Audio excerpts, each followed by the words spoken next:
ტოვითა და განსახლების სამინისტროს ახალი ინიციატივის მიხედვით მეწყერ საშიშ ზონაში მცხოვრებლებს, რომლებიც ადგილმონაცვლეობა საჭიროებენ, ეკომიგრანტის სტატუსი მიენიჭებათ, ასევე განისაზღვრება მათი უფლებები და გაიწერება სახელმწიფოს ვალდებულებები.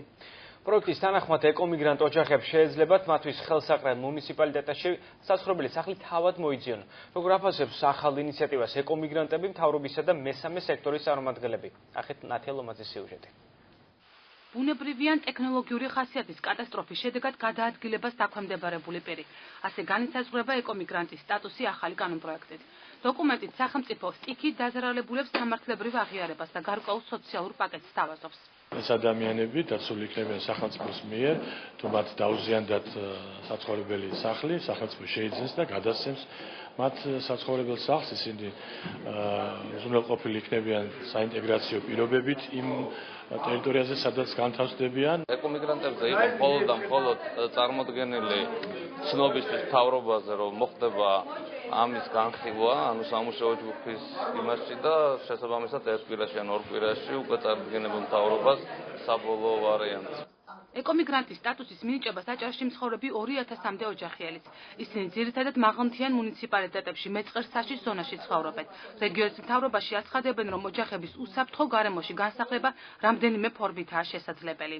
სახელმწიფო უკვე ვალდებული იქნება აუცილებლად მოუნაცვლოს ადგილი უსაფრთხო ტერიტორიით, იზრუნოს მის სოციალურ განვითარებაზე, ეკონომიურ მდგომარეობაზე. კანონპროექტში არდევს, ეს არის ცალკე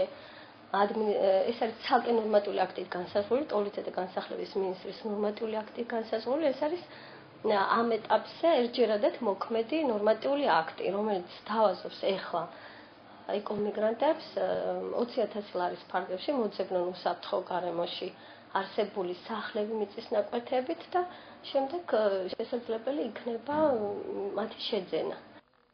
სახელმწიფოსგან დახმარებას უკვე წლები აელის ქობულეთში მცხოვრები ზოიძეების ოჯახი. ეკომიგრანტი ფიქრობს, რომ მხოლოდ ფინანსური შეთავაზება საკმარისი არ იქნება.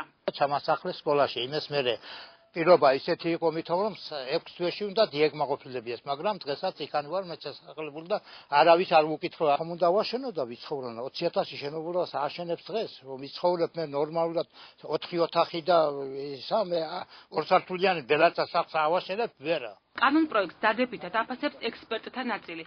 ეკომიგრანტის სტატუსის განსაზღვრა მნიშვნელოვან რეფორმად მიაჩნია სცენის გარემოსდაცვითი პროექტების კოორდინატორს რეზო გეთიაშვილს. წლების განმავლობაში ქვეყანა, რომელსაც ყავდა 10,000-ობით ეკომიგრანტი ოჯახი და ასევე დიდი რაოდენობით ოჯახი, რომელიც ექვემდებარებოდა განსახლებას, არ ჰქონდა აბსოლუტურად სამართლებრივი ვაკუუმი იყო შექმნილი და არ ჰქონდა არანაირი რეგულაცია, როგორ უნდა გაეკეთებინა, როგორ უნდა ემართა მთელი ეს პროცესი. ეკომიგრანტს უნდა ჰქონდეს უფლება, რომ გაიგოს, რას უპირებენ, სად უპირებენ ჩასახლებას, ჰქონდეს აბსოლუტურად სრულყოფილი ინფორმაცია იმ სახლის პირველ რიგში, იმ რეგიონის, სადაც ასახლებენ, იმ თემის, იმ ხალხის, სადაც ასახლებენ შესახებ და თუ რამეა უარიც თქვას.